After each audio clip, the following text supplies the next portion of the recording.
بسم اللہ الرحمن الرحیم. ایک لفظ ایک حدیث سن لیجئے. امام بیٹھے ہوئے ہیں، بس اس کے بعد بات آگے بڑھ جائے گی. متوجہ ہیں کہ نہیں ہیں؟ بیٹھے ہوئے ہیں، ایک شخص آیا، چہرے پر مسکراہٹ تھی، چہرے پر مسکراہٹ تھی. امام نے کہا بہت خوش معلوم دیتے ہو، کیا ہوا؟ کہا مولا گھر میں بیٹی ہوئی ہے. آپ نہیں بولیں گے تو پھر ہم کہاں پڑھیں گے؟ مولا گھر میں بیٹی ہوئی ہے. تو امام نے بھی امامت کا جواب دیا، کہنے لگے خوش قسمت ہوں کہ بیٹی کی ولادت پر خوش ہو رہے ہو، ورنہ اندر کو لوگ مایوس ہو جاتے ہیں. اندر کو جو ہے وہ مایوس ہو جاتے ہیں. اچھا آپ دیکھیں کہ فطری چیز میں ظاہر سی بات ہے یہ آپ کی محبت ہے. ہم کوئی خطیب نہیں، عالم نہیں، ذاکر نہیں، کوئی شاعر نہیں، ہم آپ کے بیٹے ہیں یا بھائی ہیں یا دوست ہیں. یہی تین رشتے ہیں آپ کے ہمارے.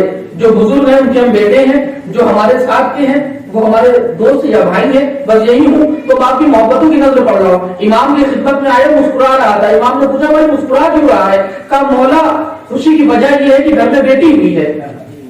امام نے کہا بھائی مبارک ہو، بیٹی ہوئی ہے. اچھا ہمارے اور آپ کے گھر میں جب بیٹی ہوتی ہے، بچہ ہوتا ہے، تو ہمارے گھر کا جو پہلا سوال ہوتا ہے وہ یہ ہوتا ہے کہ بیٹا تندرست ہے کہ نہیں، بچہ کیسا ہے، ماں کیسی ہے، دونوں خطرے سے باہر ہے کہ نہیں ہے. اب جب محبت زیادہ جوش مارتی ہے تو جوش میں لفظیں نکلتی ہیں کہ یہ بتاؤ گورا ہے کہ کالا ہے،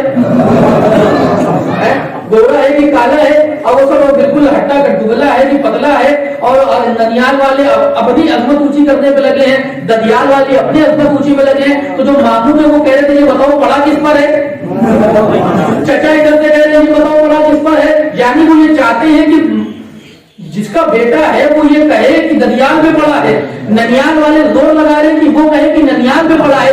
یہ ہمارے اور آپ کے گھر کا معاملہ ہے کہ جب مولود ہوتا ہے تو ہمارے یہاں یہ سوال ہوتے ہیں کہ بچہ کیسا ہے، کیسے رنگ کا ہے، کئی کلو کا ہے، تندرست ہے، کوئی بیماری تو نہیں ہے، ننیال پہ گیا کہ ددیال پہ گیا. لیکن یہ ہم اور آپ ہیں. یہ عوام کا معاملہ الگ ہے، امام کا معاملہ الگ ہے. عوام کا معاملہ الگ ہے، امام کا معاملہ الگ ہے.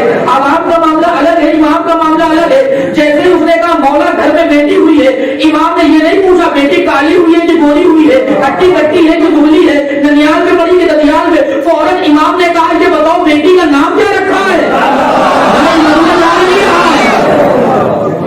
یہ بتاؤ بیٹی کا نام کیا رکھا ہے، بیٹی کا نام کیا رکھا ہے. اس کا مطلب امام چاہتے ہیں کہ جب بعد میں بحث ہو کہ گوری ہے کہ کالی ہے، ننیال میں ہے کہ ددیال میں، پہلے بات اس میں ہو کہ بیٹی کا نام کیا رکھا گیا ہے، نو مولود کا نام کیا رکھا گیا ہے، بچے کا نام کیا رکھا ہے. وہ بھی چاہنے والا تھا، کوئی درباری آدمی نہیں تھا. ارے حیدر کرار کا ماننے والا تھا، کوئی درباری نہیں تھا، در حیدر کرار کا ماننے والا تھا. فوراً شرمندہ ہو گیا، سر کو جھکا کے کہتے مولا آپ کی دادی فاطمہ کے نام پہ نام رکھا ہے. میرے بھائی اور فرمائیے میں کیا کہہ رہا ہوں. آپ کی دادی فاطمہ کے نام پر نام رکھا. بس اپنی دادی کا نام سنا امام رکوع تک جھک گئے. جیسے ہم لوگ رکوع کرتے ہیں دادی کے نام کے احترام میں رکوع تک جھک گئے اور جھک کے کہتے ہیں صلی اللہ علیہ فاطمہ، صلی اللہ علیہ فاطمہ، صلی اللہ علیہ فاطمہ.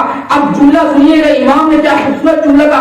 30 بار اپنی دادی کے اس میں گرامی پر درود پڑھنے کے بعد امام فرماتے ہیں کہ میں امام وقت ضمانت دیتا ہوں اس گھر میں فاطمہ قدم ہی نہیں رکھے گا جس کے گھر کے